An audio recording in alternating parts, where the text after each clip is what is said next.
Good morning everyone. So today we will discuss polymers, है ना। तो पॉलीमर्स किन को डिफाइन किया जाता है? ऐसे ही लार्ज मॉलिक्यूल्स जो छोटे छोटे कंपाउंड से क्या हुए हैं, मिलके बने हैं। ठीक है, तो जो छोटे छोटे मॉलिक्यूल्स जो एक दूसरे के साथ कंबाइन करके पॉलीमर को फॉर्मेशन कर रहे हैं, उसको हम क्या डिफाइन करते हैं? उनको हम मोनोमर्स डिफाइन करते हैं। ठीक है, जैसे यहाँ पे जो स्मॉलर यूनिट्स एक दूसरे के साथ कंबाइन करके जाएगा, तो उसको क्या डिफाइन कर रहे हैं? मोनोमर्स डिफाइन कर रहे हैं। अब ये जो मोनोमर्स एक दूसरे के साथ जब कंबाइन करते हैं केमिकल रिएक्शंस के थ्रू, तो जो रिएक्शंस है उनको हम क्या डिफाइन कर रहे हैं? पॉलीमराइजेशन। उस प्रोसेस को हम क्या डिफाइन कर रहे हैं? पॉलीमराइजेशन रिएक्शंस डिफाइन कर रहे हैं। ठीक है, अब जो पॉलीमर है, जो स्मॉलर स्मॉलर यूनिट से लार्ज मॉलिक्यूल की फॉर्मेशन हुई है, वहां पे हमने उनको दो तरह से क्या किया गया है? क्लासिफाई किया गया है। पहला जो क्लासिफिकेशन है वो किसके बेसिस पे है कि भाई होमोपोलीमर्स, क्या किन स्पीसीज को हम होमोपोलीमर्स क्या कर रहे हैं? डिफाइन कर रहे हैं। होमोपोलीमर्स उन स्पीसीज को डिफाइन किया जाता है जो एक स्मॉलर यूनिट जो है उनकी सेम हो। जैसे स्टार्च है, स्टार्च के अंदर जो स्मॉलर यूनिट है, जो जिससे वो कंबाइन करके लार्ज मॉलिक्यूल की फॉर्मेशन हुई है, वो क्या होता है? वो ग्लूकोज होता है। ठीक है, तो स्टार्च की जो मोनोमेरिक यूनिट है वो कौन है? ग्लूकोज है। ऐसे ही पीवीसी, पॉलीविनाइल क्लोराइड, उसकी जो मोनोमेरिक यूनिट है वो कौन है?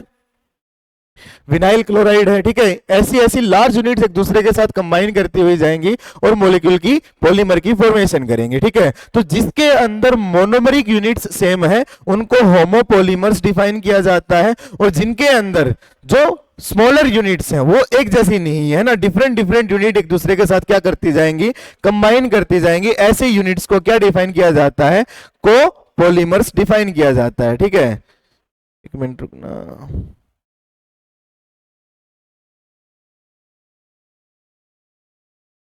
जैसे ये इंसुलिन के अंदर फ्रैक्टोज है। ठीक है, तो दूसरा क्या बताया हमने कि भाई जो स्मॉलर यूनिट्स एक दूसरे के साथ क्या करती जाए? कंबाइन करती जाए, है ना। डिफरेंट डिफरेंट यूनिट्स एक दूसरे के साथ कंबाइन होती हुई जाएंगी, उनको क्या डिफाइन किया जाएगा?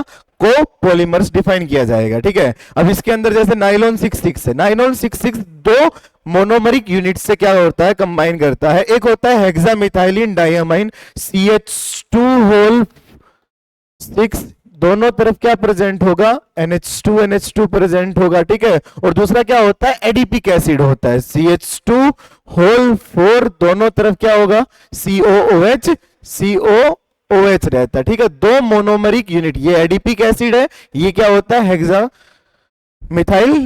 मिथाइलिन डाइएमाइन, ये दोनों मोनोमरिक यूनिट से कंबाइन करके मिलता है। जो भी पॉलीमर्स एक से ज्यादा यूनिट से मिलकर कंबाइन करते हैं उनको क्या बोला जाता है? कोपॉलीमर्स डिफाइन किया जाता है। जिनके अंदर जो मोनोमेरिक यूनिट्स है वो एक ही रहती है, उसको क्या डिफाइन किया जाएगा? उसको डिफाइन किया जाएगा क्या? होमोपोलीमर डिफाइन किया जाएगा। ठीक है, तो ये जो कोपॉलीमर्स होते हैं जिसके अंदर नंबर ऑफ मोनोमेरिक यूनिट्स एक से ज्यादा है, उनके बेसिस पे क्या किया जाएगा? क्लासिफिकेशन किया जाएगा कोपॉलीमर्स का। ठीक है, तो जो पॉलीमर्स है उनका क्या करना है? क्लासिफिकेशन करना है। अब नेक्स्ट जो क्लासिफिकेशन आता है वो क्या आता है? पहला जो क्लासिफिकेशन है वो अटैचमेंट्स के बेसिस पे, पहला जो क्लासिफिकेशन वो किसके बेसिस पे है? अटैचमेंट के बेसिस पे है। और जो पहला क्लासिफिकेशन है वो रैंडम कोपॉलीमर, जिसके अंदर जो नंबर ऑफ यूनिट्स है ना वो एक से ज्यादा हो, है ना, वो तभी पॉलीमर की फॉर्मेशन करेगी। लेकिन जो ओरिएंटेशन है कि भाई कहीं पे भी ए आ रहा है, कहीं बी आ रहा है, फिर दोबारा बी आ गया, फिर ए आ गया, फिर बी आ रहा है, फिर ए आ रहा है, मतलब जो मोनोमेरिक यूनिट है वो एक सीक्वेंस के अंदर क्या नहीं कर रही? कंबाइन नहीं कर रही, उनको क्या डिफाइन किया जाएगा? रैंडम कोपॉलीमर डिफाइन किया जाए। क्या बोला? Distribution through out the chain क्या होना चाहिए?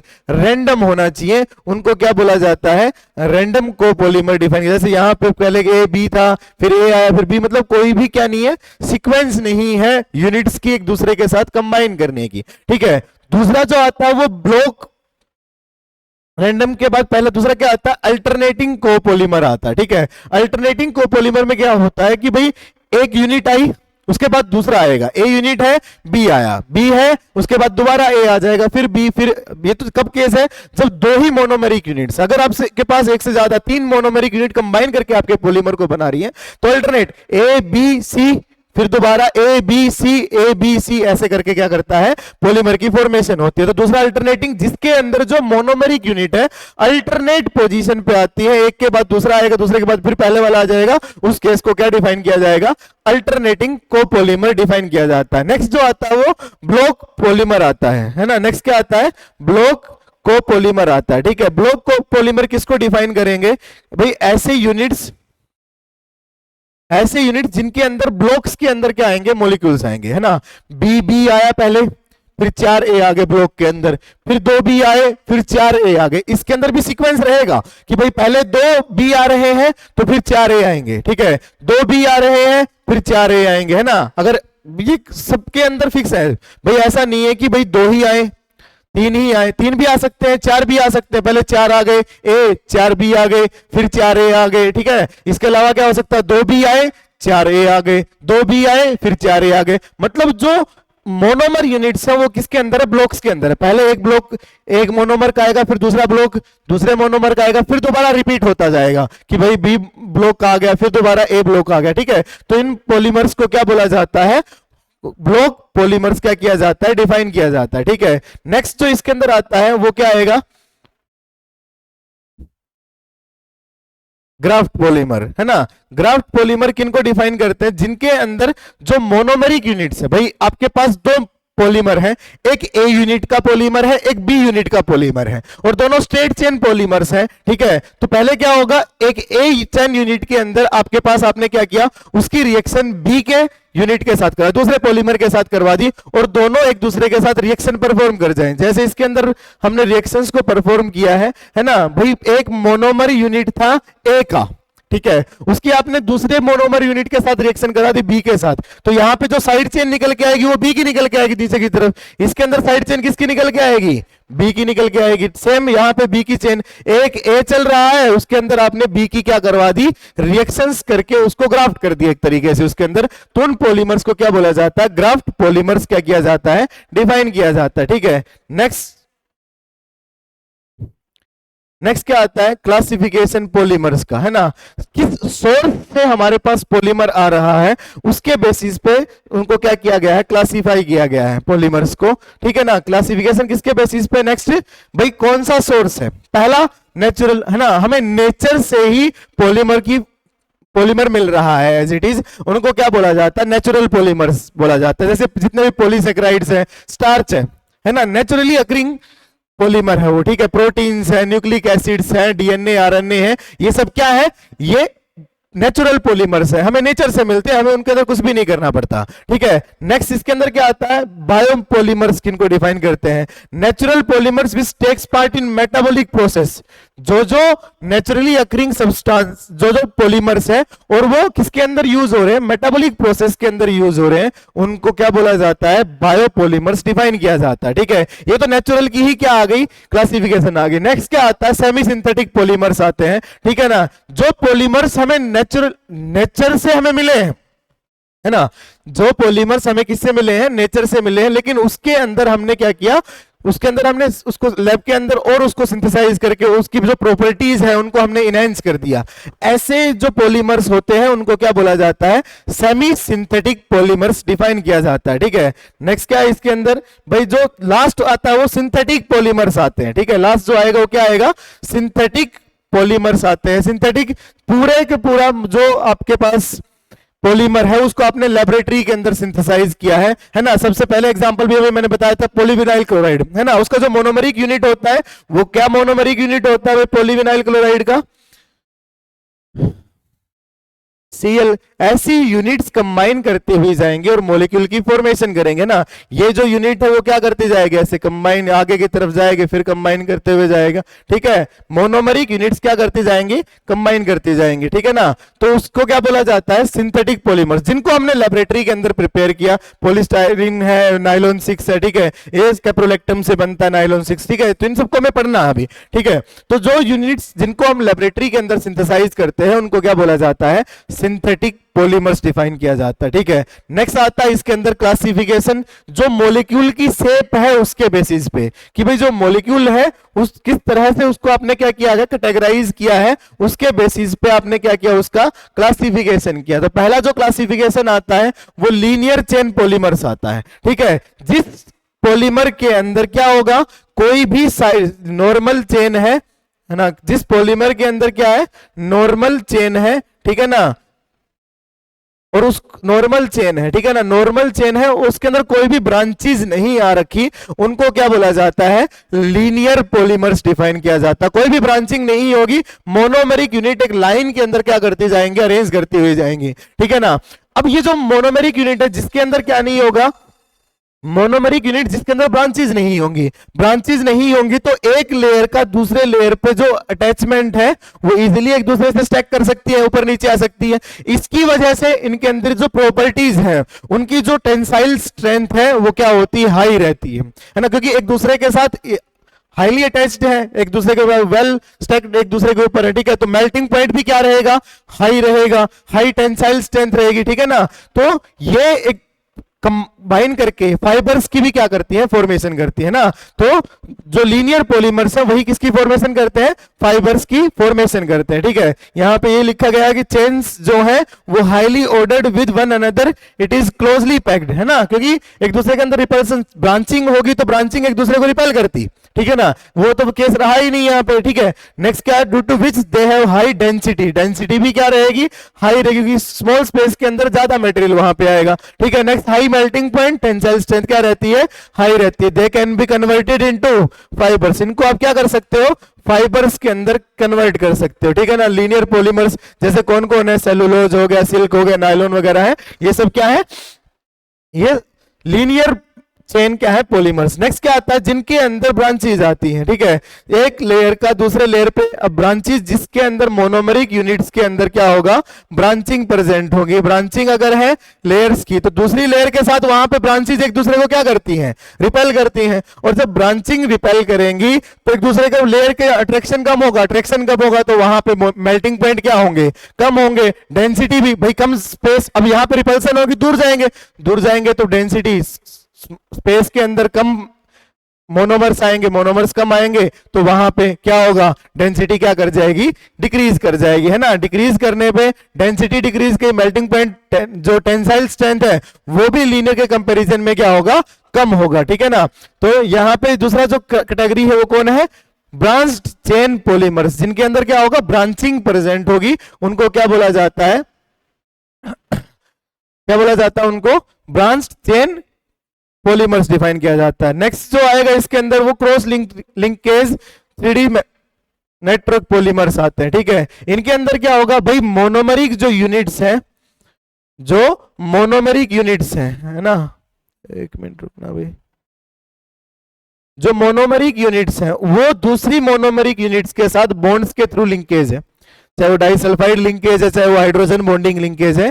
एक मोनोमेरिक यूनिट दूसरी मोनोमेरिक यूनिट के साथ क्या प्रेजेंट है, बॉन्ड्स के थ्रू एक दूसरे के साथ कनेक्टेड है। ठीक है ना, तो लीनियर पॉलीमर जो चेन थी उनको आपने क्या कर दिया, 3D नेटवर्क सॉलिड के अंदर कन्वर्ट कर दिया। ठीक है, अब इससे क्या होगा भाई, इनके अंदर ये लिंकेज प्रेजेंट, टेंसाइल स्ट्रेंथ अगर आप खींचोगे तो क्या होगा भाई, मॉलिक्यूल्स का अट्रैक्शन था वो क्या कर जाएगा, लिंकेज डिसोसिएट कर जाएगा। तो जो टेंसाइल स्ट्रेंथ है वो क्या रहता है, यहाँ पे लो रहता है। ठीक है, हार्ड रहते हैं, रिजिड रहते हैं, क्योंकि अट्रैक्शन है लेयर्स के बीच में। अगर अट्रैक्शन ना हो तो आप उसको क्या कर सकते हो, रिपेल कर सकते हो, लेकिन दूसरे साथ दूर ले जा सकते हो, है ना, अगर वीक वंडरवाल फोर्सेज अगर हैं। लेकिन यहाँ पे क्या होगा, यहाँ पे वो एक दूसरे के साथ कनेक्टेड है तो जो है वो हार्ड रहेंगे, रिजिड रहेंगे, ब्रिटल रहेंगे। ठीक है, तो टेंसाइल स्ट्रेंथ है वो क्या रहती है, इनकी लो रहती है। ठीक है, नेक्स्ट जो क्लासिफिकेशन आएगा वो किसके बेसिस पे आएगा, क्लासिफिकेशन बेस्ड ऑन सिंथेसिस, है ना, classification based on synthesis. Synthesis के बेसिस पे आप कैसे क्लासिफाई करते हो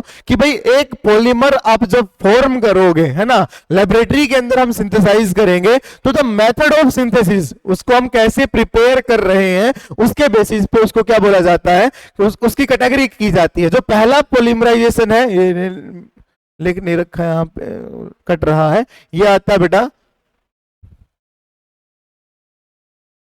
कंडेंसेशन पॉलीमराइजेशन, पहला जो पॉलीमराइजेशन है वो कौन सा है, कंडेंसेशन पॉलीमराइजेशन, ठीक है ना। तो कंडेंसेशन पॉलीमराइजेशन के अंदर क्या होगा भाई, एक से ज्यादा फंक्शनल ग्रुप होंगे मोनोमर यूनिट्स के अंदर, और दो जब मोनोमरिक यूनिट कंबाइन करेंगे तो स्मॉलर जो यूनिट है वो निकल के बाहर चला जाएगा और दो मोनोमरिक यूनिट कंबाइन करेंगे। जैसे डेक्रोन एक एग्जांपल है ना, डेक्रोन एक एग्जांपल है, उसके अंदर अगर देखोगे तो यहां पे क्या प्रेजेंट है डेक्रोन के अंदर,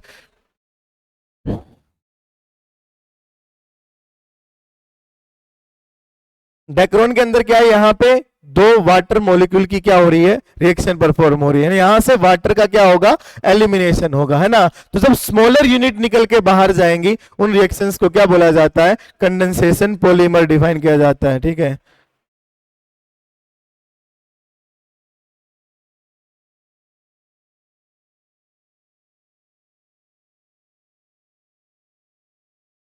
Sorry.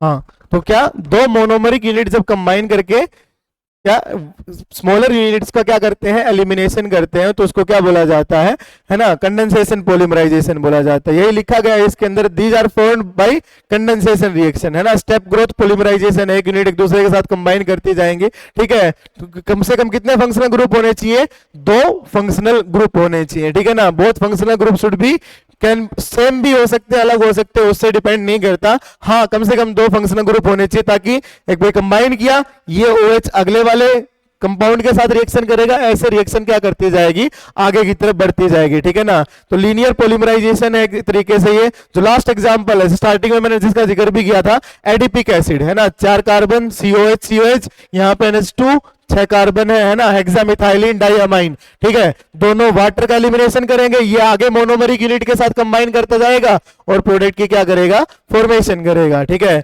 नेक्स्ट क्या है इसके अंदर,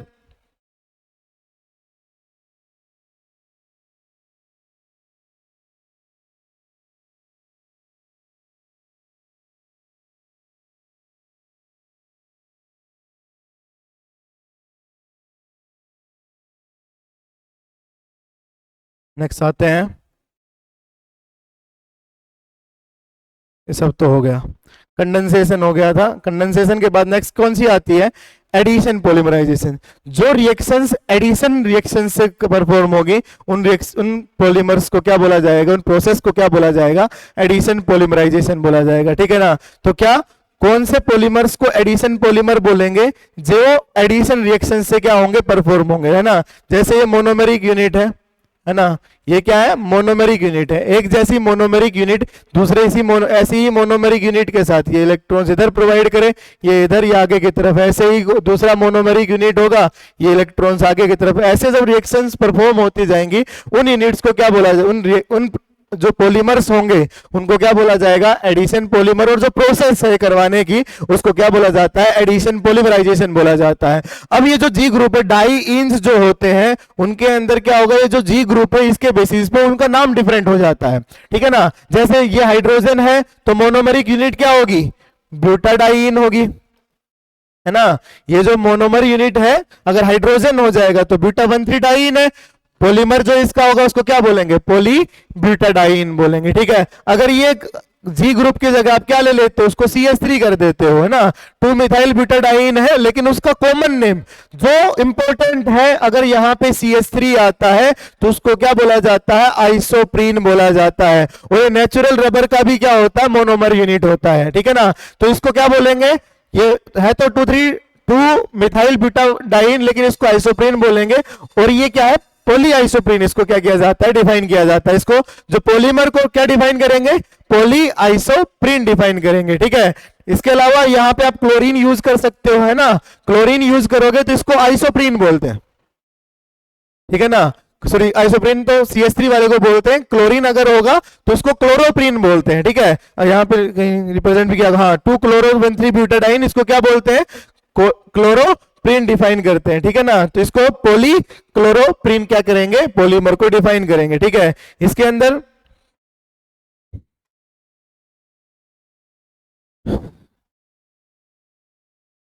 अब यहां पे क्या हो रहा है, क्या बताया आप लोगों को कि भाई जो रिएक्शन है वो एडिशन रिएक्शन हुई है, ठीक है। जैसे यहाँ पे एक यूनिट है, स्टार्टिंग यहाँ से बताते हैं दोबारा कि भाई ये इलेक्ट्रॉन्स आगे की तरफ प्रोवाइड कर देगा, ये आगे की तरफ, ठीक है। तो जितने भी मोनोमरिक यूनिट्स है, कोई भी एटम यहाँ पे एलिमिनेट हो रहा क्या, जैसे कंडेंसेशन के अंदर वाटर एलिमिनेट कर रहा था, ठीक है ना, क्या यहाँ पे वाटर का एलिमिनेशन होगा, या वहां पे CH3OH रिलीज कर रहा था डेक्रोन के अंदर, क्या यहाँ पे किसी भी एटम का एलिमिनेशन होगा? कोई भी एलिमिनेशन नहीं है, नहीं है। ये तो यही इसके अंदर रिप्रेजेंट किया जाता है कि addition polymers retain all the atoms, जो जितने भी एटम्स हैं उन सबको क्या कर रहा है, वो रिटेन कर रहा है। अब ये जो प्रोसेस है एडिशन जो रिएक्शन है, वो 3 स्टेप्स के अंदर उसको क्या किया गया भाई, क्लासीफाई किया गया। एक पहला जिसके अंदर चेन इनिशिएट करेगी, ठीक है, दूसरा चेन प्रोपोगेट करेगी, है ना, एक दूसरे के साथ कंबाइन। पहला तो स्टार्टिंग के अंदर वो मटेरियल मोनोमर कैसे इनिशिएट हुआ, है ना। अब ये इनिशिएशन डिफरेंट तरीके से हो सकता है भाई, या तो मोनोमर जो है वो रेडिकल के थ्रू कंबाइन करे, या जो मोनोमर है वो कार्बोकेटाइन के थ्रू जाएं, या मोनोमर्स जो है वो किसके थ्रू जाएं, कार्बेनाइन के थ्रू जाएं। तो वो उसी के बेसिस पे है, लेकिन पहले आपको क्या करना पड़ेगा, इनिशिएट करना पड़ेगा। रेडिकल जनरेट करो, कार्बोकेटाइन जनरेट करो, या कार्ब एनायन जनरेट करो। अब वो जो आपने इनिशिएशन किया है रिएक्शन का, वो एक दूसरे के साथ कंबाइन करते हुए जाएंगे, है ना। जितनी आपको कार्बन चेन चाहिए, जितने मॉलिक्यूल्स आपको एक दूसरे के, भाई 20,000 मॉलिक्यूल चाहिए, 10,000 चाहिए, उसके हिसाब से लास्ट में आपको चेन टर्मिनेशन के लिए एक रिएजेंट ऐड करना पड़ता है। उस प्रोसेस को क्या बोलेंगे, चेन टर्मिनेशन स्टेप बोलेंगे, ठीक है ना। तो यहां पे जो ये जो पॉलीमर्स एडिशन पॉलीमर्स है, वो चेन ग्रोथ पॉलीमर्स है, चेन एक दूसरे के साथ कंबाइन करती हुई जाएंगी, ठीक है। तो जो एडिशन पॉलीमराइजेशन है वो 3 तरह से, है ना, बेसिकली 4 तरह का होता है, ज़िग्लर-नाटा कैटलिस्ट भी आएगा, है ना। तो पहला जो मेन जो रिएजेंट जिसके अंदर बनते हैं, या पहला रेडिकल बनेगा, या कार्बोकेटाइन बनेगा, या फिर क्या बनता है, कार्बेनाइन बनता है। तो सबसे पहला जो पढ़ेंगे वो कौन सा है, रेडिकल पॉलीमराइजेशन पढ़ेंगे, ठीक है ना। तो रेडिकल पॉलीमराइजेशन क्या होता है, इनिशिएशन। भाई सबसे पहला काम क्या हमारा, चेन को हम क्या करें, इनिशिएट करें। तो चेन इनिशिएशन जो स्टेप है वो कैसे रिएक्शन को क्या करेगा, परफॉर्म करेगा, है ना। तो ये जो जितने भी पेरोक्साइड लिंकेज वाले जो स्पीसीज होते हैं, सबके अंदर देखो पेरोक्साइड लिंकेज प्रेजेंट होगा, है ना। लाइट, सॉरी यहाँ पे नहीं, ये लाइट की प्रेजेंस के अंदर ये जो मॉलिक्यूल है क्या कर जाते हैं, डिसोसिएट कर जाते हैं। लाइट की प्रेजेंस के अंदर ये जो मॉलिक्यूल्स है वो क्या कर जाते हैं, डिसोसिएट कर जाते हैं, रेडिकल की फॉर्मेशन करते हैं। अब मान लो ये आपके पास मोनोमर है, ये जो रेडिकल जनरेट हुआ, इलेक्ट्रॉन्स प्रोवाइड करेगा, इलेक्ट्रॉन्स इधर आएगा, ये इलेक्ट्रॉन्स इस कार्बन के पास चला जाएगा, क्या बना, C6H5, CH पे रेडिकल आ गया, CH2G आ गया, ठीक है। अब ये रेडिकल बना, आपने इनिशिएट करवा दिया, एक रेडिकल की क्या करवा दी, फॉर्मेशन करवा दी। ये रेडिकल अपने जैसे दूसरे मॉलिक्यूल के साथ कंबाइन करते हैं, ऐसे कॉम्बिनेशन होती है, रिएक्शन क्या करती है, स्टेप ग्रोथ करती है और पॉलीमर की फॉर्मेशन करती है। तो सबसे पहला काम क्या होता है, आपको चेन को इनिशिएट करवाना होता है। ये लिखा गया इंटरमीडिएट, रिएक्शन में इंटरमीडिएट क्या है बेटा, भाई सीधी सी बात है, रेडिकल है, ठीक है। पॉलीमराइजेशन फ्री रेडिकल के थ्रू जाएगी, और रिएक्शन फ्री रेडिकल के थ्रू कब जाएगी भाई, इंटरमीडिएट जब स्टेबल बनेगा तभी तो रिएक्शन उस प्रोसेस के थ्रू जाएगी। अगर रिएक्शन के अंदर इंटरमीडिएट स्टेबल नहीं बन रहा तो उसके थ्रू रिएक्शन क्या नहीं करती, प्रोसीड नहीं करती, है ना। तो ये जो रिएजेंट है सबके अंदर रेडिकल को स्टेबलाइज करने के लिए क्या लगे हुए हैं, ग्रुप लगे हुए हैं ना, रेडिकल। ये इसके साथ इनिशिएटर अगर काम करेगा तो इलेक्ट्रॉन्स को इधर चला जाएगा रेडिकल, ये रेडिकल यहाँ पे क्या कर सकता है, रेजोनेंस कर सकता है, ठीक है ना। तो जहां जहां रेडिकल क्या होगा, स्टेबलाइज्ड होगा, वो रिएक्शन उसके थ्रू क्या करेगी, चेन जो रेडिकल पॉलीमराइजेशन है, जहां रेडिकल की स्टेबिलिटी आएगी उसी के थ्रू क्या करती है, वो प्रोसीड करती है, ठीक है ना। Radical has linear as well as branch chain structure, है ना। भाई देखो अगर आपके पास रेडिकल की रिएक्शन में करवाऊं किसके साथ भाई, अरे हाँ, इथाइलिन ले लेते, पॉलीथीन बनाते हैं, ठीक है। अब इथाइलिन को अगर लोगे, इनिशिएटर आएगा, इलेक्ट्रॉन प्रोवाइड करेगा, इलेक्ट्रॉन इधर ले लेगा, इनिशिएटर, ठीक है, यहां पे रेडिकल की फॉर्मेशन। अब रेडिकल चेन ग्रोथ होगी, अब चेन ग्रोथ कैसे होगी, अगले वाले मॉलिक्यूल के साथ रिएक्शन करेगा, ये इलेक्ट्रॉन्स को इधर प्रोवाइड करेगा, ये इलेक्ट्रॉन को इधर प्रोवाइड करेगा, इनिशिएटर, ठीक है, यहां पे रेडिकल रेडिकल कंबाइन कर गए, ठीक है ना, यहां पे रेडिकल बन गया। अभी आगे की तरफ रिएक्शन प्रोसीड करेगी, इसके अंदर कोई भी क्या नहीं आ रही, ब्रांचिंग ही नहीं आ रही, है ना, ब्रांचिंग नहीं आ रही तो लीनियर चेन बन गया। लेकिन वहीं पे अगर मैं ब्यूटाडाइन ले लेता हूं, है ना, ब्यूटाडाइन अगर आप लोगे, भाई इनिशिएटर ने इलेक्ट्रॉन्स प्रोवाइड किए यहां पे, ठीक है, ये इलेक्ट्रॉन्स, ये इलेक्ट्रॉन लेके आया, इनिशिएटर, ठीक है, यहाँ रेडिकल की क्या हो गई, फॉर्मेशन। सेम ये अगले वाले ब्यूटाडाइन के साथ ये रिएक्शन को परफॉर्म करेगा, ठीक है ना। तो यहाँ पे क्या होगा, जो साइड में जो चेन है वो ब्रांचिंग की फॉर्म में जाएगी, है ना। इसीलिए क्या बोला गया कि यहाँ पे रेडिकल जो है वो लीनियर भी हो सकता है, ब्रांच चेन भी हो सकता है, ठीक है। Most of the commercial addition जो पॉलीमराइजेशन रिएक्शन है वो विनाइल पॉलीमर्स है। विनाइल पॉलीमर्स क्यों, क्योंकि वहां पे क्या होता है, वो रेजोनेंस स्टेबलाइज्ड है। एच ये सब क्या है, रेजोनेंस स्टेबलाइज्ड स्पीसीज होंगे, रेजोनेंस स्टेबलाइज्ड स्पीसीज होंगे, इसीलिए वो रेडिकल के थ्रू क्या करेगा, प्रोसीड करेगा। इस perform by heating monomer. Heating की जरूरत क्यों पड़ती है, क्योंकि इनिशिएट करना पड़ता है रिएक्शन को, इनिशिएट कर कार्बो सॉरी फ्री रेडिकल स्टार्टिंग में इनिशिएटर का बनाना पड़ेगा। तो हीटिंग वो लाइट की कंडीशन के अंदर क्या करता है, वो प्रोसीड करता है, ठीक है ना। Polymerisation of monomeric units. Next क्या है, ये वही बताया अभी आपको जो बताया था कि भाई ये इलेक्ट्रॉन प्रोवाइड करेगा, है ना, ये इलेक्ट्रॉन प्रोवाइड करता है, तो ये इलेक्ट्रॉन ले लेगा अपने पास, ठीक है। इलेक्ट्रॉन लिया, रेडिकल की फॉर्मेशन, ये चेन इनिशिएट किया। अब यहां पे क्या होगा, इनिशिएट रेडिकल है, इसको इलेक्ट्रॉन प्रोवाइड करेगा, इलेक्ट्रॉन्स को अपने पास ले लेगा, ठीक है ना। एक इलेक्ट्रॉन तो बॉन्ड बनाने के लिए यूज करेगा CH, ठीक है। ये इन कंपाउंड की फॉर्मेशन ऐसे ऐसे बहुत सारे मॉलिक्यूल कंबाइन करते जाएंगे, चेन चलती रहेगी। लास्ट में आपको क्या करना पड़ेगा, ऐसा ग्रुप ऐड करना पड़ेगा जो एक दूसरे के साथ क्या कर जाए, रिएक्शन परफॉर्म कर जाए और चेन को क्या कर दे, टर्मिनेट कर दे। ये प्रोसेस पहले बता चुका हूं मैं अभी, ठीक है ना। नेक्स्ट क्या, विनाइलिक पॉलीमराइजेशन के अंदर क्या करते हैं, डिफरेंट चेन्स कंपीट करते हैं। बट रेडिकल जो है आप लोगों को पता है बहुत फास्ट रिएक्शंस परफॉर्म करता है। रेडिकल जो बनता है वो क्या करता है, बहुत फास्ट रिएक्शंस को क्या करेगा, परफॉर्म करेगा। रेडिकल बना, एक दूसरे के साथ कंबाइन करते जाएंगे।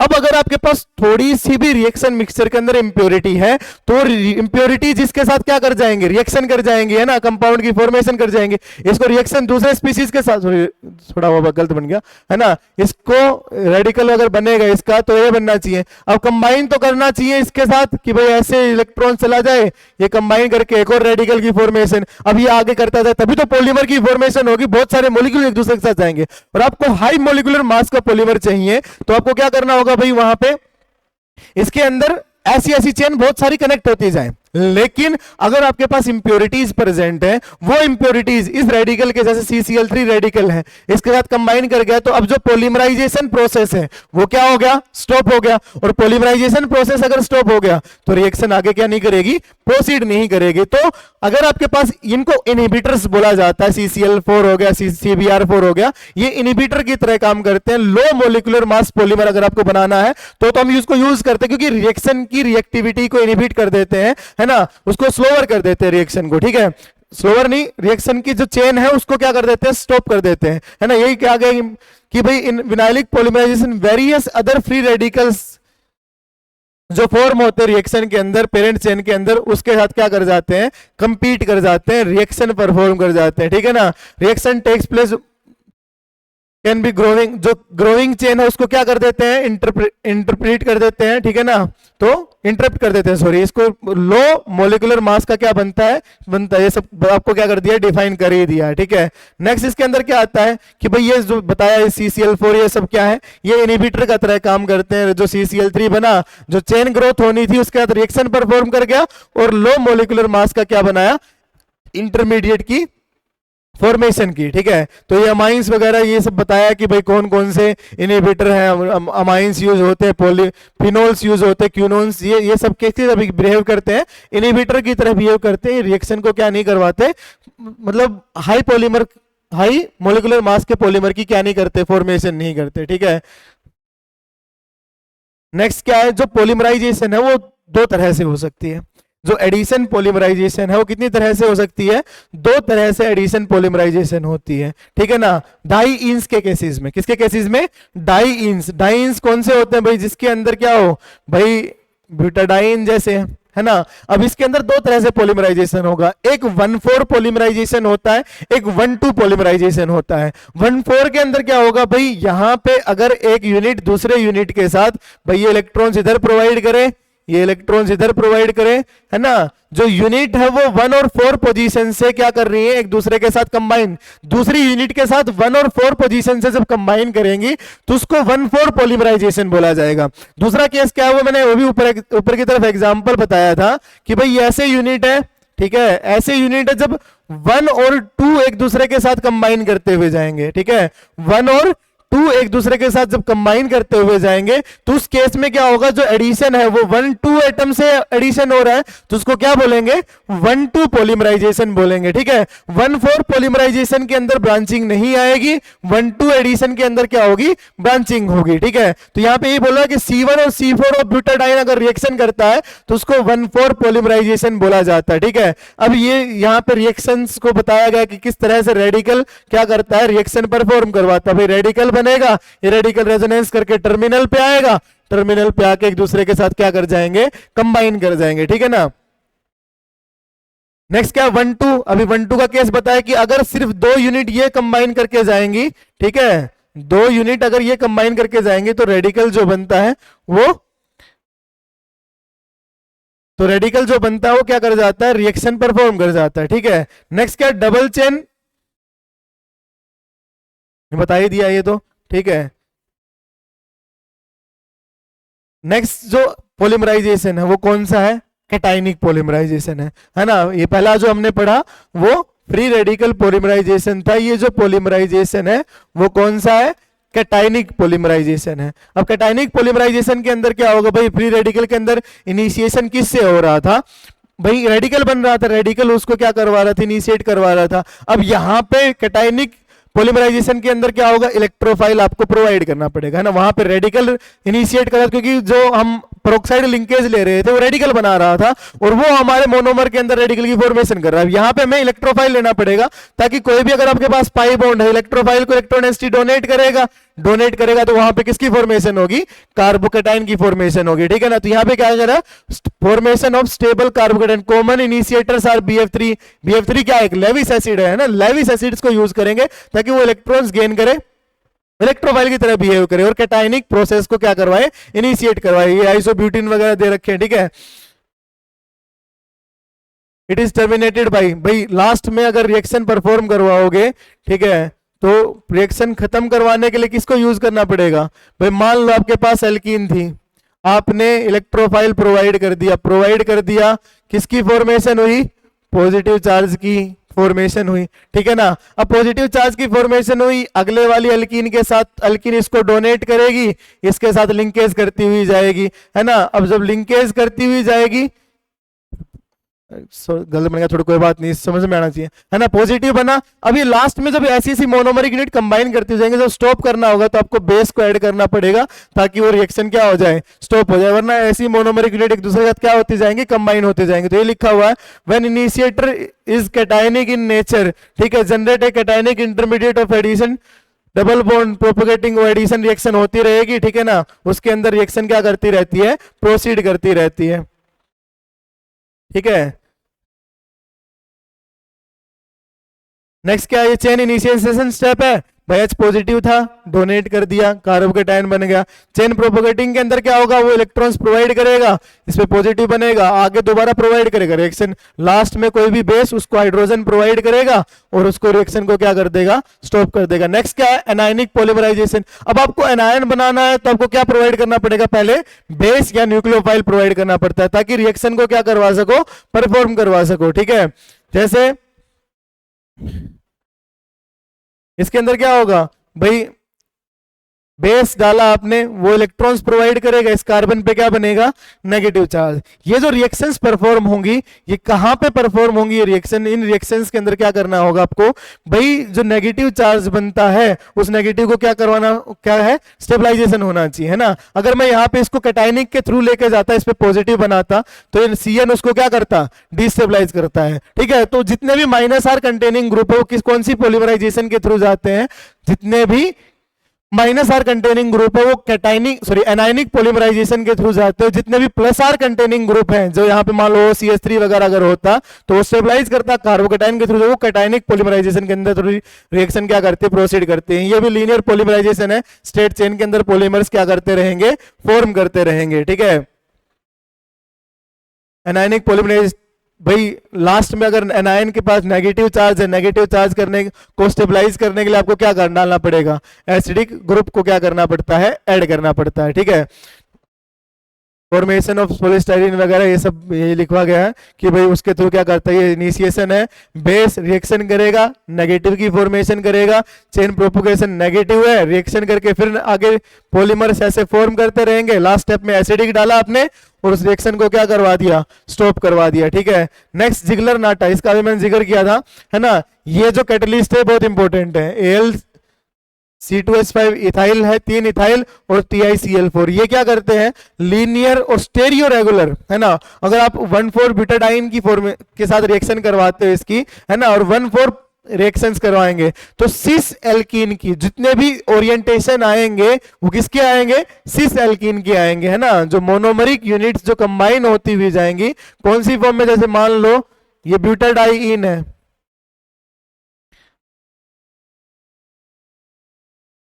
ये इलेक्ट्रॉन्स इधर प्रोवाइड करेगा। ठीक है, तो क्या हो रहा है इसके अंदर,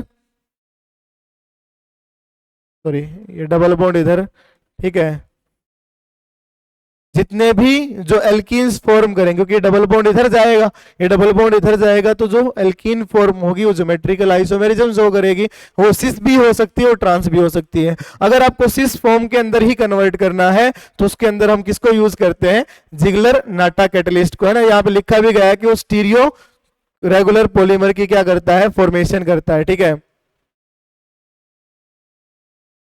नेक्स्ट आता है नेचुरल रबर। ठीक है, नेचुरल रबर जो है वो उसका जो मेन सोर्स होता है वो ब्रेजिलियस होता है। ठीक है, उसको लेटेक्स भी बोलते हैं, मिल्की सोप जैसा कंपाउंड होता है। ठीक है ना, इसको हम कोगुलेट करते हैं एसिटिक एसिड या फिर फॉर्मिक एसिड के साथ। ठीक है ना, और नेचुरल रबर जो है ना उसका जो मोनोमरिक यूनिट है वो क्या आता है बेटा, 2 मिथाइल ब्यूटाडाइन आता है। ठीक है, कौन आता है मोनोमरिक यूनिट, 2 मिथाइल ब्यूटाडाइन आता है, जिसको हमने क्या बताया, क्या बोलते हैं बेटा, आइसोप्रीन बोलते हैं, वो उसका क्या आता है, मोनोमरिक यूनिट। ये जो नेचुरल रबर हमें मिलता है उसकी इलास्टिसिटी और जो टेंसाइल स्ट्रेंथ वगैरह वो लो रहते हैं, एवरेज मोलिकुलर मास का पॉलीमर रहता है, हाई मोलिकुलर मास का पॉलीमर नहीं रहता है। ठीक है ना, जो एक दूसरे के साथ बॉन्ड जो बने हुए हैं, ठीक है, वो क्या है भाई, अब ये जो 1,4 पॉलीमराइजेशन करेगा तो यहां पे भी क्या होगी, उस एल्कीन की फॉर्मेशन होगी, डबल बॉन्ड बीच में आएगा, और डबल बॉन्ड जो बीच में आएगा वो हमेशा कौन सी कन्फर्मेशन के अंदर रहता है,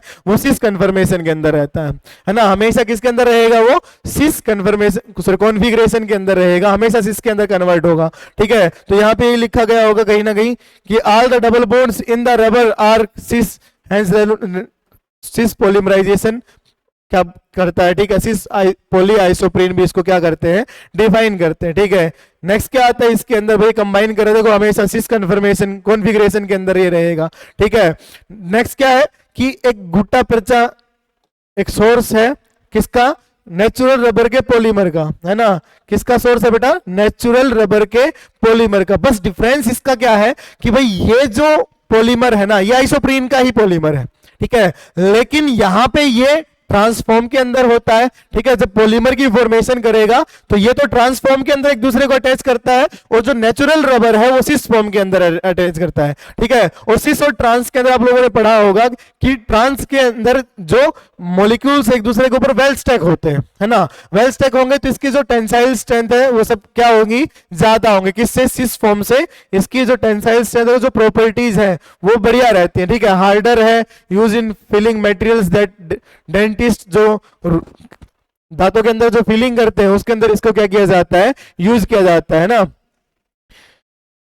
अब नेक्स्ट क्या है इसके अंदर कि भाई जो नेचुरल रबर जो है उसको आपको क्या करना है, हाई टेंसाइल स्ट्रेंथ का, क्योंकि लो टेंसाइल स्ट्रेंथ का था, वीक वंडरवाल फोर्सेस थे उसके अंदर, उसको अगर आपको क्या करना है, हाई टेंसाइल स्ट्रेंथ के अंदर कन्वर्ट करना है तो उसको क्या किया जाता है, वल्कनाइजेशन किया जाता है ना। उसको हाई टेंसाइल स्ट्रेंथ के अंदर, हाई मोलिकुलर मास के अंदर कन्वर्ट करना है तो उस प्रोसेस को क्या बोलते हैं, वल्कनाइजेशन प्रोसेस बोलते हैं। ठीक है, क्रॉस लिंकिंग की जाती है इसके अंदर। क्या करते हैं इसको भाई, इसके अंदर डाई सल्फाइड लिंकेज जनरेट की जाती है, डाई सल्फर की प्रेजेंस के अंदर इसको हीट किया जाता है, सल्फर के कंपाउंड्स के साथ उसको क्या किया जाएगा, हीट किया जाएगा, और हीटिंग के बाद जो रबर मिलता है उसकी जो प्रॉपर्टीज हैं वो पहले के मुकाबले ज्यादा होती है, अच्छी होती है। इसके अंदर जो प्रोसेस जो हम करवा रहे हैं वल्कनाइजेशन, इसके अंदर डिफरेंट डिफरेंट रिएजेंट्स का यूज किया जाता है, जैसे एक्सीलेटर्स।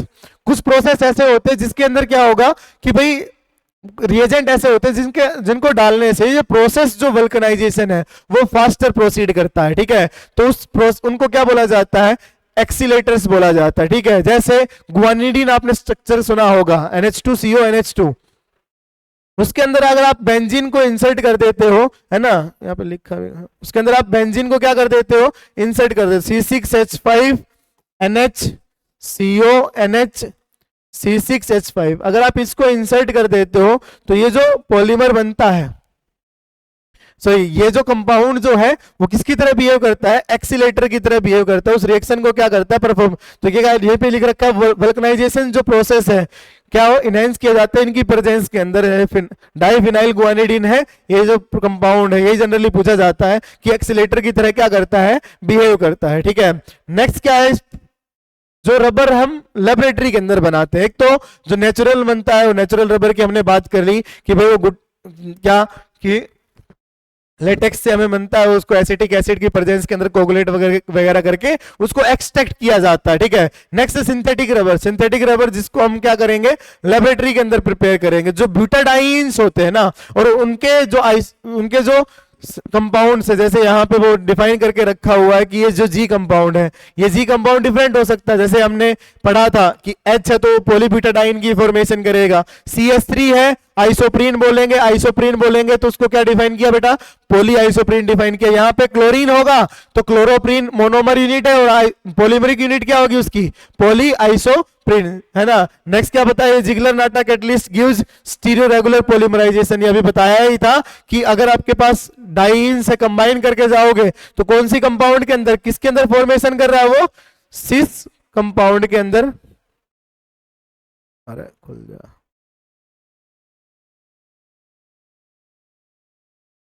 है ना, सिस के अंदर क्या कर रहा है वो, फॉर्मेशन कर रहा है, ठीक है।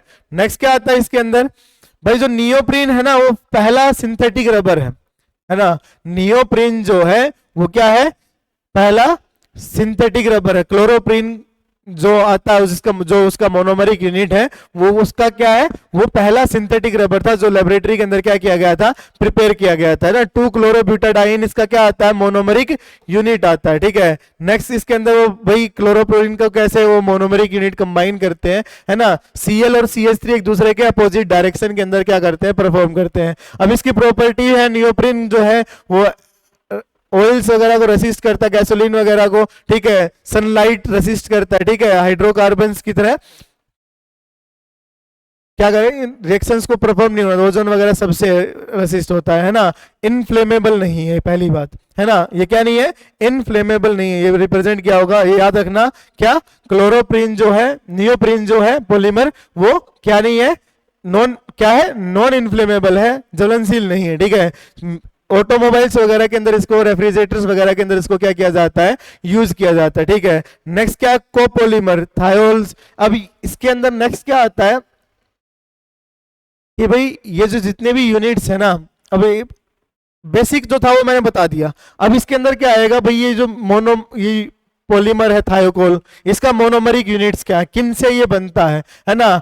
डाई इथाइलिन क्लोराइड डाइसल्फाइड के साथ, है ना। नेगेटिव चार्ज है इसके पास, सोडियम है तो क्या है, नेगेटिव चार्ज, रिएक्शन करके Cl को बाहर, ठीक है। इसके ऊपर नेगेटिव चार्ज, उसके जैसा एक और कंपाउंड होगा CH2CH2Cl, नेगेटिव Cl को बाहर। ऐसे यूनिट क्या करते जाएंगे, कंबाइन करते जाएंगे। जो बेसिक यूनिट होती है किसकी, इस कंपाउंड की, थायोकोल के जो मोनोमरिक यूनिट है, देखो मोनोमरिक, अब जितने भी एग्जांपल्स आएंगे ना उनके अंदर यही आएगा कि भाई ये पॉलीमर है, इसकी ये मोनोमरिक यूनिट है। आपके एग्जाम में भी यही आता है कि भाई जो कंपाउंड जो पॉलीमर है, पॉली आइसोप्रीन है, इसका मोनोमरिक यूनिट क्या होगा, बेकेलाइट है, बेकेलाइट का मोनोमरिक यूनिट क्या है, मोनोमर्स क्या है जो कंबाइन करके बेकेलाइट की फॉर्मेशन करते हैं। ये आपको दे देगा, ये कंपाउंड एडिपिक एसिड है, इथाइलिन डाइअमाइन, इसका पॉलीमर क्या होगा, डेक्रोन होगा, ठीक है। तो इस तरह से क्वेश्चन पूछे जाते हैं। देखो जो समझने वाला पार्ट था वो हमने समझ लिया, अब इनकी मोनोमरिक यूनिट्स आपको क्या करनी है, रिमेंबर करनी है, ठीक है। तो इसका जो मोनोमरिक यूनिट है वो कौन है, CH2SS CH2 है, ठीक है। थायोकोल इस पॉलीमर को क्या करते हैं, डिफाइन करते हैं, ठीक है। नेक्स्ट इसके अंदर क्या आता है, रिपीटिंग यूनिट ये है, ठीक है। इसके यूजेस है, यूजेस देख लेना अपने, ठीक है। नेक्स्ट क्या आता है, ब्यूना एस, नेक्स्ट क्या आता है, ब्यूना एस आता है, ठीक है ना। अब ब्यूना एस के अंदर क्या होगा, ये जो ब्यूना आता है ना, ये ब्यूटाडाइन से आता है। ब्यूना जो आता है वो क्या आता है, ब्यूटाडाइन से। Na सोडियम की प्रेजेंस में रिएक्शन होती है, ठीक है, और एस ये बाकी चेंज होता रहता है। एस तो इसी पॉलीमर के अंदर है। एस स्टाइरिन से है। स्टाइरिन का जो स्ट्रक्चर है आप लोगों ने पढ़ा होगा, क्या आता है, बेंजीन। बेंजीन के ऊपर क्या लगा हुआ है, इथाइलिन ग्रुप लगा हुआ है ना। बेंजीन के ऊपर क्या लगा हुआ है, इथाइलिन ग्रुप लगा हुआ है। ये ब्यूटाडाइन रबर है ना। अब इसके अंदर क्या होगा, जो ब्यूटाडाइन है वो 75, जितने भी ब्यूना जो स्ट्रक्चर्स आएंगे उनके अंदर क्या होगा, जो ब्यूटाडाइन है वो 75% होगा, उसका परसेंटेज 75% है। और जो बाकी जो यूनिट्स आएंगे, जैसे इसके अंदर स्टाइरीन है, अगला अक्राइलोनाइट्राइल पढ़ेंगे। अक्राइलोनाइट्राइल क्या होता है, डबल बॉन्ड CN, उसके अंदर क्या होगा, इसका भी 25%। यहां पे क्या हो रहा है, ब्यूटाडाइन के अंदर स्टाइरीन का कितना आएगा, 25% आएगा, ठीक है ना। तो ब्यूटाडाइन 75% और ये कितने आएंगे, 25%। कंबाइन करके पॉलीमर की क्या करेंगे, फॉर्मेशन। दोबारा बता रहा हूं, याद क्या रहना चाहिए, नाम। ब्यूना एस क्या है, इसके मोनोमरिक यूनिट्स क्या है। ब्यूना जहां आएगा एक मोनोमरिक यूनिट तो पक्का है, ब्यूटाडाइन होगी, ठीक है। एस है तो स्टाइरीन है, ठीक है। नेक्स्ट इसके अंदर जो पॉलीमर आएगा वो क्या है, NBN। क्या बताया बेटा, अक्राइलोनाइट्राइल C डबल बॉन्ड, ये 25% है, ये कितना आएगा, 75%। ब्यूना N से याद रख लेना, अक्राइलोनाइट्राइल आता है, ठीक है, नाइट्राइल से वो N लिया गया है। ब्यूना ब्यूटाडाइन के लिए सोडियम की प्रेजेंस के अंदर वो क्या होती है, रिएक्शन परफॉर्म होती है ना। क्या यूज किया जाता है, फ्यूल टैंक्स को बनाने के लिए क्या किया जाता है, इसको यूज किया जाता है, ठीक है। नेक्स्ट क्या, कोल्ड रबर, ठीक है। कोल्ड रबर जो है वो ब्यूटाडाइन और स्टाइरिन को -18 डिग्री सेल्सियस से 5 डिग्री सेल्सियस के बीच में क्या किया जाता है, प्रिपेयर किया जाता है, ठीक है। इसकी जो प्रॉपर्टीज हैं वो क्या है, ज्यादा रहती है, हाई टेंसाइल स्ट्रेंथ रहती है, रेसिस्टेंस रहता है, ठीक है ना। किससे, ये जो ब्यूना N हमने अभी पढ़ा था उससे थोड़ा सा मोर इंपोर्टेंट कंपाउंड है ये, ठीक है। नेक्स्ट क्या आता है, नाइलोन, ठीक है। नाइलोन जो यूनिट आती है ना, नाइलॉन के अलग अलग कंपाउंड्स आएंगे, लेकिन नाइलॉन किसके लिए यूज किया जाता है, पॉलीअमाइड्स के लिए यूज किया जाता है। जिसके अंदर अमाइड लिंकेज जनरेट होगी पॉलीमर के अंदर, उसके अंदर नाइलॉन आएगा। जैसे ये पहला जो आता है वो नाइलॉन 66 आता है ना। पहला जो आता है वो क्या आता है, नाइलॉन 66। नाइलॉन 66 का मोनोमरिक यूनिट क्या है, एडिपिक एसिड, और दूसरा क्या आता है, हेक्सामिथाइलिन डाइअमाइन, ठीक है। ये इसके क्या है, मोनोमरिक यूनिट्स हैं। ये क्या है, इसके मोनोमरिक यूनिट्स हैं, ठीक है। अब इसके अंदर भी वही मोनोमरिक यूनिट्स क्या भाई, नाइलॉन 66 के। ऐसे ही नाइलॉन 610 के, भाई 6 थे, 6 कार्बन, दूसरे के अंदर 6 है, दोनों के अंदर 6 कार्बन थे, तो नाइलॉन क्या डिफाइन किया, उसको 6 डिफाइन किया गया, ठीक है। 610 के अंदर क्या होगा, एक के अंदर 6, दूसरे के अंदर कितने होंगे, 10 होंगे। हेक्सामिथाइलिन डाइअमाइन तो सेम रहता है दोनों के अंदर, लेकिन जो एडिपिक एसिड पहले हमने लिया था वहां से वो सेबासिस एसिड के अंदर कन्वर्ट हो जाता है। मतलब यहां पे कितने, नाइलॉन 6 है, 6 मतलब हेक्सामिथाइलिन डाइअमाइन के अंदर कितने आएंगे, 6 आएंगे। लेकिन दूसरे के अंदर कितने आएंगे, जो एसिड हम लेंगे एडिपिक के अंदर तो 6 थे, सेबासिस एसिड के अंदर कितने होते हैं, 10 रहते हैं। तो 10, 6 और 10 से वो रिप्रेजेंट करता है उसको नंबर ऑफ कार्बन एटम से। मोनोमरिक यूनिट हेक्सामिथाइलिन डाइअमाइन और सेबासिस एसिड रहता है इसके अंदर, ठीक है। नेक्स्ट है नाइलॉन 6, है ना। अब इसके अंदर जो 6 है, मतलब दूसरा कहां नंबर कहां गया भाई, 6 था तो दोनों के अंदर 6 थे। 610 था तो एक के अंदर 6 थे, एक के अंदर 10 थे, इसके अंदर तो सिर्फ 6 डिफाइन किया। मतलब इसकी जो मोनोमरिक यूनिट होगी वो कितनी होगी, सिर्फ एक होगी।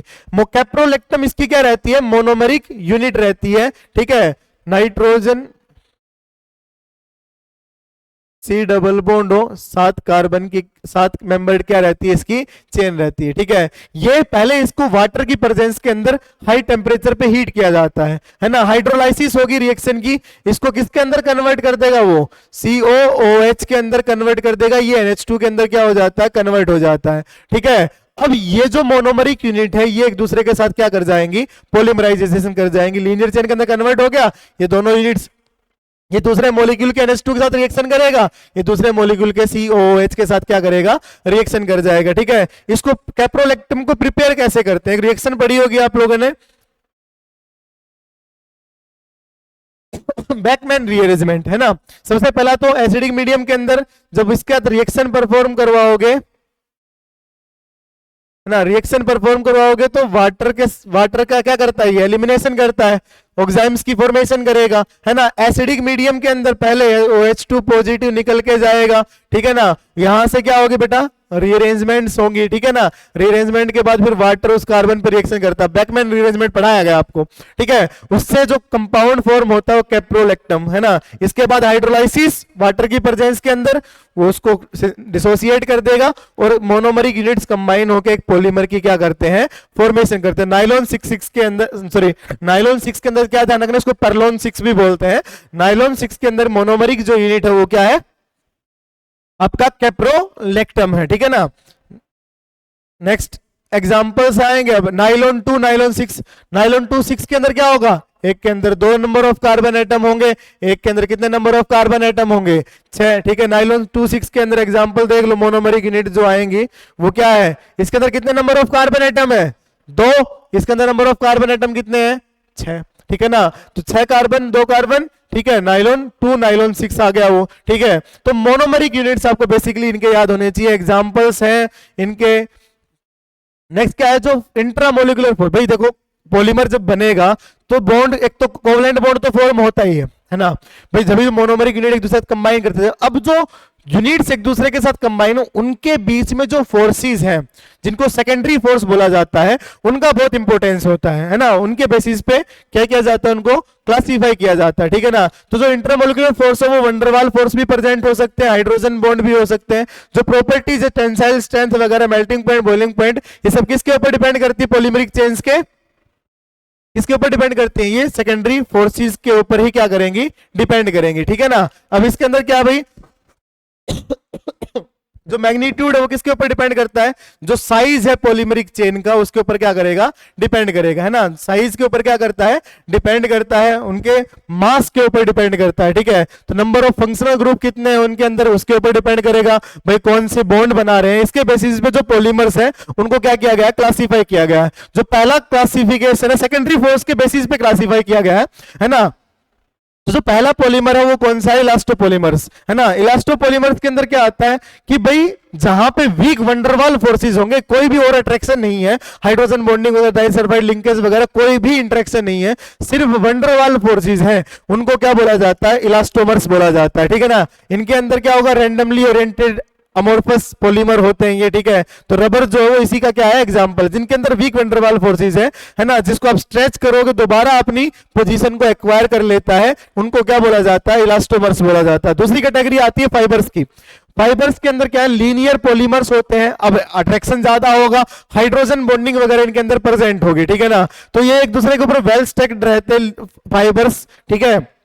Hydrogen bonding, dipole dipole interactions present है, ठीक है। हाईली ऑर्डर्ड एक दूसरे के ऊपर क्या करते हैं, रहते हैं। इसी वजह से इनकी जो टेंसाइल स्ट्रेंथ वगैरह जो है वो क्या रहती है, हाई रहती है क्रिस्टलाइन नेचर के अंदर। पहला इलास्टोमर्स किसके अंदर थे, अमोर्फस के अंदर थे, ये किसके अंदर रहते हैं, क्रिस्टलाइन के अंदर रहते हैं। अब क्रिस्टलाइन के अंदर है, मेल्टिंग पॉइंट क्या रहेंगे, हाई रहेंगे। लेकिन क्रिस्टलाइन फॉर्म के अंदर जाएंगे, सोलिबिलिटी क्या कर जाती है, डिक्रीज कर जाती है। नेक्स्ट क्या आते हैं, थर्मोप्लास्टिक पॉलीमर्स आते हैं, ठीक है। थर्मोप्लास्टिक पॉलीमर्स क्या आता है, क्रिस्टलाइन, इसके अंदर क्या है, 2 तरह की चेन प्रेजेंट होती है, एक क्रिस्टलाइन चेन प्रेजेंट है, एक अमोर्फस भी प्रेजेंट है, ठीक है। अब इनके अंदर क्या होता है, सबसे मेन चीज जो यहाँ पे रहती है कि इनको हार्ड रहते हैं, ये रूम टेम्परेचर पे आपने हीट किया, हीट करने पे ये सॉफ्ट हो जाते हैं। इनको आपको किसी दूसरे शेप में लेके जाना, लेके जाओ, कन्वर्ट हो जाएगा, ठीक है। उसके बाद शेप में ले जाने के बाद कूल कर दो, वो उसी मास के अंदर कन्वर्ट हो जाएगा जिस शेप में आपने कन्वर्ट किया था। अब और भी बढ़िया प्रॉपर्टी क्या है, दोबारा अगर आपको इसको इसी मटेरियल को दूसरे स्पीसीज के अंदर कन्वर्ट करना, दूसरे यूनिट के अंदर कन्वर्ट कर, दूसरे साइज के अंदर, शेप के अंदर कन्वर्ट डालना है उसको, तो क्या करो आप उसको फिर से हीट करो, वो सॉफ्ट दोबारा कन्वर्ट हो जाएंगे, ठीक है ना। सॉफ्ट में कन्वर्ट हुए, अब उसको फिर जिसमें भी ढालना है उसको ढाल दिया, उसके अंदर रख दिया, ठीक है। फिर कूलिंग करने पे वो क्या हो जाएगा, दोबारा से हार्ड मास के अंदर क्या हो जाता है, कन्वर्ट हो जाता है, ठीक है ना। तो क्या बोल रहे हैं, they are hard at room temperature but when they are heated they become soft and viscous, ठीक है। उसको किसी के अंदर भी लेके जाओ, दोबारा से कन्वर्ट करना है उसको, आप क्या कर सकते हो, कन्वर्ट कर सकते हो, एग्जांपल्स के साथ लिखा गया है, ठीक है। एडिशन पॉलीमराइज लीनियर स्ट्रक्चर्स रहते हैं इनके, ठीक है। लास्ट है थर्मोसेटिंग पॉलीमर्स। लास्ट क्या आता है, थर्मोसेटिंग पॉलीमर्स आता है। अब थर्मोसेटिंग पॉलीमर्स किससे डिफाइन कर रहे हैं भाई, ये इसके अंदर थोड़ी सी प्रॉपर्टी डिफरेंट पिछले वाले से, है ना। इनको, ये हार्ड मास है, रूम टेम्परेचर पे आपने हीट किया, ये सॉफ्ट के अंदर कन्वर्ट हो जाएंगे। सॉफ्ट के अंदर कन्वर्ट हुआ, आपको जिसमें भी यूज करना बनाना उसको बना दो, लेकिन एक बार जो इसके अंदर वो कन्वर्ट हो गया, दोबारा आप हीट करके उसको सॉफ्ट के अंदर कन्वर्ट नहीं कर सकते। एक बार हार्ड मास में सेटल हो गया तो वो हार्ड मास में ही रहेगा, वो सॉफ्ट के अंदर दोबारा क्या नहीं करेगा, कन्वर्ट नहीं होगा। ठीक है, cross linking greater the degree of cross linking exist the define किया set into solid which can not be remelted into heating. ठीक है ना, उसके अंदर क्या नहीं होगा, कन्वर्ट नहीं होगा। ठीक है, ये एग्जांपल्स हैं। नेक्स्ट ये पॉलीमर्स बताए, पॉलीथीन के लो पॉलीमर है, ठीक है, लो डेंसिटी के, हाई डेंसिटी के। ठीक है, लो डेंसिटी के अंदर क्या होगा भाई, यूनिट्स एक दूसरे के साथ लिंकेज कम होगी, हाई डेंसिटी के अंदर लिंकेज ज्यादा होगी। जिक्लर नाटक एटलीस्ट की प्रेजेंस के अंदर उसको क्या करते हैं, हाई डेंसिटी पॉलीथीन के अंदर क्या करते हैं, कन्वर्ट करते हैं। मोनोमरिक यूनिट क्या होगी इसकी, बोलो मोनोमरिक यूनिट्स क्या है इसकी, हाई डेंसिटी और प्लास्टिसाइजर्स वगैरह ये यूज किए गए हैं। ठीक है, ये सब डिफाइन किया गया है, इनके अंदर देख लेना। ये जैसे मेलामाइन फॉर्मल्डिहाइड रेजिन है, इसके अंदर क्या होगा भाई, ये भी पॉलीमर है, इस स्पीसीज के पॉलीमर। मोनोमरिक यूनिट क्या है, फॉर्मल्डिहाइड और मेलामाइन। ठीक है, ये हार्ड पॉलीमर्स होते हैं, क्रोकरी वगैरह के अंदर जो कप्स वगैरह हैं उनको बनाने के लिए क्या किए जाते हैं, यूज किए जाते हैं। अब पीडीएफ में इनकी शेयर कर दूंगा आप लोगों के पास। ये तो मोनोमरिक यूनिट्स हैं, इनके अंदर डिफाइन कुछ नहीं कर सकते हम, है ना, बस हमें याद रखना कि भाई मेलामाइन फॉर्मल्डिहाइड की क्या मोनोमरिक यूनिट है। ठीक है, आगे बैकेलाइट आएगा, बैकेलाइट की क्या मोनोमरिक यूनिट है। ठीक है, फिनोल और फॉर्मल्डिहाइड क्या होते हैं बेटा, इसके मोनोमरिक यूनिट। ये कंबाइन होते जाएंगे, कंबाइन होते जाके पॉलीमर के क्या करते हैं, फॉर्मेशन करते हैं। ठीक है, ये किसके अंदर यूज होते हैं, सब यूज वगैरह इसके अंदर लिख रखे हैं, वो मैं अटैच कर देता हूं उसको। ठीक है, इनके बारे में आपको पढ़ना है बस। ठीक है, मोनोमरिक यूनिट्स के बारे में आपको क्या करना है, सिर्फ ध्यान रखना कि भाई कौन सी किसकी क्या है मोनोमरिक यूनिट है। ठीक है, बस इतना ही बहुत है, बाकी की प्रॉपर्टीज कल पढ़ेंगे।